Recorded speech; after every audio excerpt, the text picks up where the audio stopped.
माझ्यासाठी तरी मिरवणूक संपलेली आहे. देवाला पाठ करून चाललो आहे, कारण आता ह्याच्या पुढचं दृश्य मला बघवणार नाही.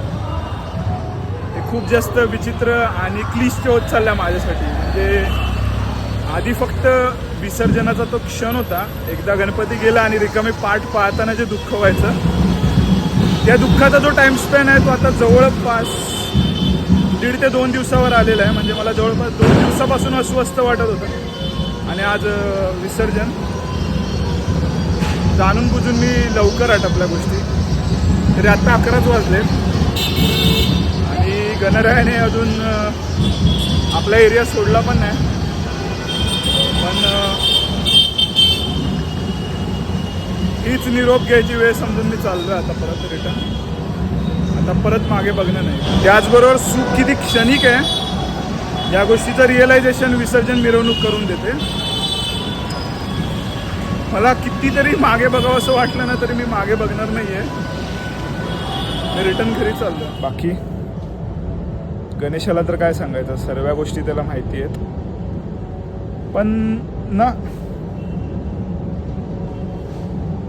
थांबतो.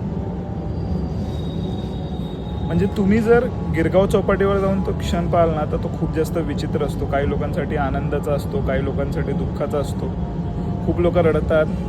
मला वाटलं नव्हतं कधी अशी माझी परिस्थिती होईल, पण कदाचित मी मागच्या वर्षी ज्यावेळेला गिरगाव चौपाटीवर गेलो आणि त्यावेळेला जो क्षण पाहिला ना, त्यानंतरचं हे रिअलायझेशन आहे असं मला वाटतं. आणि एक गोष्ट, पटलं तर घ्या, नाही तर सोडून द्या, पण एकदा जीवापाड प्रेम करून बघा गणरायावर.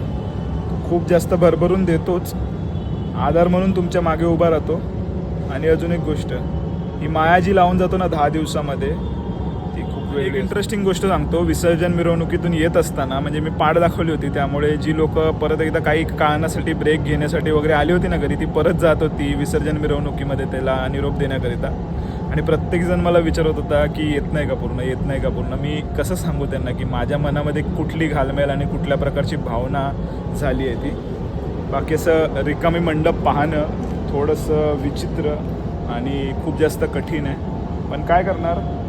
हा नियतीचा खेळ आहे, हेच खरं सत्य आहे. आणि ह्या सत्यालाच आत्मसात करून आपण पुढे निघालो पाहिजे. जसं गणराय परत एकदा आपल्या घरी निघून गेलेलं आहे, तसं आपण सुद्धा आपल्या कर्मयोगाकडे गेलो पाहिजे, जेणेकरून आपण त्याचा भक्त होण्याच्या पात्रतेचे ठरू. बाकी गणपती बाप्पा मोरया, मंगलमूर्ती मोरया, करोडच्या राजाचा विजय असो आणि टिळक महाराज धन्यवाद. असा एक अविस्मरणीय असा सण आमच्या आयुष्यामध्ये आणल्याबद्दल त्यासाठी तुमचा कायमच विजय असो.